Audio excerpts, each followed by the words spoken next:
sur F1 ITV pour ce débriefing du premier Grand Prix de la saison.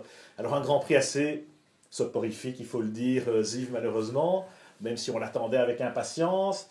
On a eu cette domination quand même attendue aussi de la part des Mercedes, mais attendue à un point que ça a vraiment été énorme. Quand on a vu les écarts en qualif, il y avait quand même de quoi être inquiet. Et malheureusement, il n'y a pas eu match entre Lewis Hamilton et Nico Rosberg. Non, on sent Hamilton vraiment maître de son sujet, Pierre, et on le sent maintenant. Bon, il est sur sa lancée, il est titré, il a confiance, il n'a rien à perdre, et on sent vraiment qu'il a l'avantage sur Rosberg. Tu parlais d'une domination attendue. Effectivement, c'est une domination attendue. On l'avait vu, les essais d'intersaison. On sentait qu'ils cachaient un peu leur jeu, les Mercedes Boys.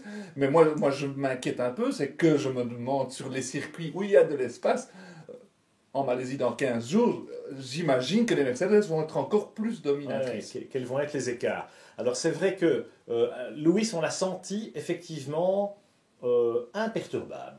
Rosberg a été le plus vite vendredi, je crois. Il a fait quelques temps pendant les essais hivernaux. Et là, Hamilton, tranquille. La manière dont il a géré la séance qualif, franchement impressionnant. Là où Rosberg a eu plutôt tendance à se prendre les pieds dans le tapis. Et le petit jeu de la guerre psychologique entre eux, il y a Nico qui dit oui, mais en fait, c'est Lewis qui a tout à perdre. C'est lui le tenant du titre, il ne peut que le perdre. Et on sent qu'il est un peu à court d'arguments. Mais oui, il cherche la parade, parce qu'il se dit, mais oui, que faire pour battre ce diable de Britannique? Et c'est vrai, parce que Hamilton, quand il est serein, bon, il n'y a pas grand monde qui en vitesse pure peut le concurrencer, Pierre. Alors c'est vrai que serein, on se posait des questions par rapport à sa vie privée, etc. etc. Est-ce que ça va avoir un impact? Ça peut en avoir un, parce qu'Hamilton, il a aussi, il est au sommet de son art, mais un grain de sable peut aussi venir, on ne lui souhaite pas, mais ça peut toujours se produire. On va voir si Rosberg, en Malaisie, sur un circuit plus classique, je dirais, plus traditionnel, parvient à mettre les pièces du puzzle ensemble. Mais c'est vrai que si Hamilton continue sur sa lancée, il a gagné quand même les 6 des 7 dernières courses en 2014, plus la première en 2015, ça commence à faire beaucoup. Et du coup, c'est l'intérêt de la F1 qui s'évapore un peu. On va en parler dans la seconde partie de notre débriefing sur F1 ITV. Mais là, faisons un peu le tour des forces en présence, Ziv. Alors on attendait évidemment Williams en embuscade, puisque ils étaient la deuxième force théoriquement, après les essais hivernaux et sur la grille aussi. Et puis malheureusement, il y a eu ce problème de Bottas, et puis malheureusement en course, Williams retombe dans ses vieux travers avec une stratégie pas très bien gérée. Oui, bon, il faut savoir que Williams, il ne faut pas l'oublier, Williams c'est un petit poussé par rapport à Red Bull, par rapport à Ferrari et par rapport à Mercedes, au niveau budget, au niveau moyen. Et donc, on se demande sincèrement s'ils ne vont pas stagner. C'est déjà extraordinaire d'être là où ils sont. Maintenant, ce qu'on voit émerger, c'est on voit la Scuderia Ferrari enfin émerger. Ils ont fait des immenses progrès pendant l'hiver. La voiture de James Allison, enfin, parce que celle de l'année dernière, il n'avait pas réussi à mettre sa griffe. Mais celle de cette année, c'est James Allison. Et Aldo Costa, qui vient de chez Mercedes. Effectivement. Et il nous avait pondu de très très bonnes Lotus. Maintenant, la Ferrari est bien née. C'est sympa de les revoir sur le podium. Et on a l'impression que c'est vraiment eux qui ont les moyens de devenir le challenger éventuel. Absolument. Sébastien Vettel, on l'a vu, il a le momentum, il a cette énergie, il a cette volonté, il inculque ça chez Ferrari. On voit déjà qu'il y a, comment dirais-je, des accointances qui se forment entre Maurizio Arrivabene, James Allison et Sébastien Vettel. Alors, il y a un peu le fantasme, évidemment, de reformer la fameuse Dream Team de l'époque Schumacher, Rosberg, Jean Todt, etc. Est-ce qu'ils vont y parvenir? C'est une autre histoire. Rappelons quand même que Fernando Alonso a échoué dans ce challenge avec Stefano Domenicali à l'époque et les autres. Le bon point, je pense, chez Ferrari, c'est le groupe propulseur, c'est le moteur. Là, il y a une nette amélioration. Immense progrès. Immense progrès. Alors, on n'est pas encore au niveau de Mercedes, il termine quand même à plus de 30 secondes, et on a eu que 50 tours de course parce qu'il y a quand même eu une voiture de sécurité. Donc, c'est pas encore gagné. Mais, voilà, effectivement, le challenger, a priori, c'est Ferrari.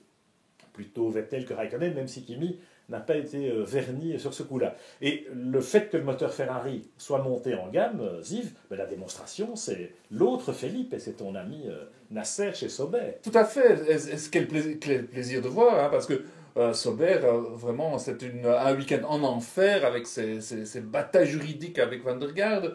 Et puis, les deux voitures, même Ericsson se retrouvent dans les points. Imagine-toi, Pierre. Enfin, je te rappelle qu'il n'y a que 11 voitures à l'arrivée. J'ai envie de dire 10 parce que la McLaren Honda, je ne pense pas qu'on puisse considérer aujourd'hui que c'est déjà une F1. En tout cas, Nasser, pour un débutant, il n'avait jamais vu Melbourne. Il n'avait pas roulé le vendredi à cause de l'imbroglio judiciaire. Donc, le vendredi matin. Hein. C'est ça. Et il s'est très très bien débrouillé. Il termine 5e. D'abord, il s'est très très bien qualifié. 5e. Bon, moi, c'est un pote à moi, donc ça me fait très très plaisir. Et puis, il prouve qu'il a sa place. Et que, effectivement, les deniers de Banco do Brasil sont les bienvenus. Mais ce garçon a du talent, il a sa place en Formule 1. C'est vrai qu'il a un palmarès aussi dans les formules de promotion. C'est un rookie bien en vue. On a vu d'autres rookies en vue, évidemment, chez Toro Rosso, avec Max Verstappen, très attendu à 17 ans, peut-être un peu trop attendu, et Carlos Sainz, finalement, qui tire son épingle du jeu avec une 9e place.